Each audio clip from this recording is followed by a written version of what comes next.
we're now going to be bringing in Molly Voltz, who is an MFRE alumni. So Molly completed her program very recently, just this August, and she did her graduating project with Fisheries and Oceans Canada. And we're super excited to have her here, as well as an opportunity for you to hear a different perspective, not from the program, but from someone who completed the program, and an opportunity to ask questions afterwards as well. Hi, Molly. Hi, hello. So as Janelle introduced, my name is Molly, and I just finished MFRE program this August 2021. And prior to enrolling in MFRE, I got a Bachelor of Science degree from UBC just right before the program. And as well, I also had experience in the renewable energy field. Excellent. And thank you so much, Molly, for being here in your time. I encourage our viewers to submit their questions and ask questions. And so we'll get to those just after this presentation. So Molly, I mentioned that you did your graduating project with Fisheries and Oceans Canada. Can you talk to us a bit more about what you did for them and what the project was like for you?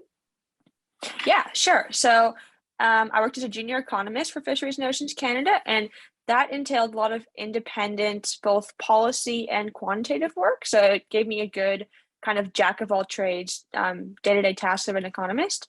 And specifically, I led a file on aquaculture and the current challenges and opportunities with sustainability, specifically around aquaculture feed, so the inputs into the production. That sounds very diverse and exciting. And how did MFRE prepare you for that role, or what aspects of the MFRE program do you feel really helped you become so successful in that position? Because I know that your supervisors were very happy with your performance in that project. Yeah, so I would say that a lot of the coursework, albeit definitely time consuming and hard, is project based, and developing those really big reports and quantitative projects proved invaluable when trying to create professional reports, and just knowing how to make the frameworks and what to all include and levels of analysis, whether that was market or policy or quantitative skills, so more data analytics. So really having the broad depth of coursework underneath me helped me. It's pretty independent work, so being able to just have a good toolkit of skills was a great asset.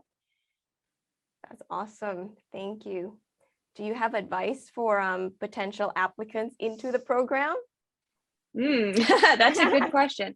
I would say I found the master's degree to be very empowering. I love my undergraduate degree, but having a 1-year condensed, focused program was a truly great experience.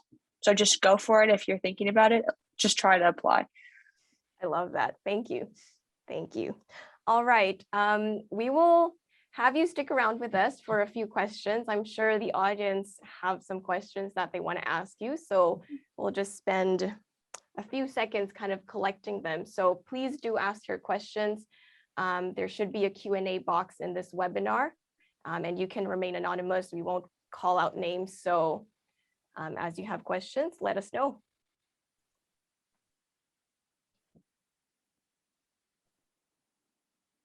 We'll start off questions for Molly while we have her, and then after a few minutes we'll let her go and can go into general kind of program related questions.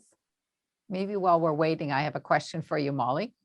Do you want to tell the audience what classes that you found that really connected well with your area of interest, which was connected into sort of DFO and the whole aquaculture and the fisheries? Were there courses of FRE that were sort of direct connect or sort of indirect connect?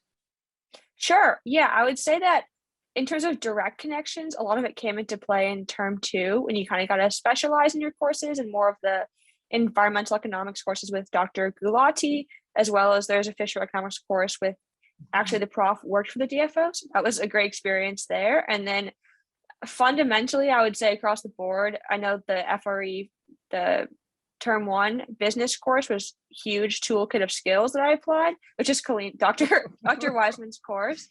And also, I think the data analytics work with Krisha, she's the director for that, I believe, throughout the entirety of the program was a great asset to have under my belt. And as well, it was nice because you could email if you had questions of your work, like you could always email Krisha and such, and she'd be happy to provide you like workshops kind of one-on-one. So people were definitely available to even like teach you more after classes ended. Good, thanks. Interesting. And That's great. Krisha is our data analytics coordinator that I mentioned earlier in the presentation that manages and does all the workshops related to data and software. Okay, Molly, how important was, I guess, connection with people and your cohort, your fellow classmates, especially in a year in a pandemic? Yeah, so I was very fortunate to be able to do a hybrid program. So MFRE put a lot of effort in making sure we could be in the classroom interacting. And having gone to UBC already and having a pretty good community in Vancouver, I didn't even think about making friends. I knew I'd make some connections, but I didn't think of making friends or community through master's degree. So it would just be a lot of work. And so I was surprised how great the bonds developed over common interests and kind of learning via each other. So that definitely was huge. And keeping in touch as we all kind of go on our own journeys now and seek to maybe be coworkers someday. So yeah. Mm-hmm. Just to clarify what we did last year for our teaching for MFRE is that we did indeed make a decision quite early on to teach in person. So we were one of 2 programs on UBC campus that delivered all of our courses in person. And the hybrid portion was that probably about 25% of the entire course was delivered in the studio setting, which is where we are today with our studio coordinator, and we're be able to use this for our info sessions. So it was a very unique scenario last year, but the students really enjoyed being able to make those connections for sure. And so do the professors, all of us. Last question for Molly. How hard was it to get a project or a job with such an important ministry such as Fisheries and Oceans Canada? So that's big. And we had 3 students do their graduating projects with them this year in your cohort. So could you tell our viewers just how hard was it, what the process was like? Yeah, so a lot of the MFRE GPs kind of just are internal applications through MFRE program. So it's more of a matching process. Mine, you had to go through application just via the government, almost like a portal link, I guess. And so it was hard. It definitely took more time. I think I was kind of hanging there, hoping that I would get it until late into the spring, but I knew that I really wanted it. I knew that I had the qualifications and skills to be a good candidate. So I was just hopeful. And I found that once I was at the DFO, everyone there is very educated, but they were all fascinated by our level of degree and our specialized program. And so it seemed like to be a huge asset. And when you're working for government, they want you to have master's degrees and they want you to be kind of well-rounded. So it was definitely a huge asset. Awesome.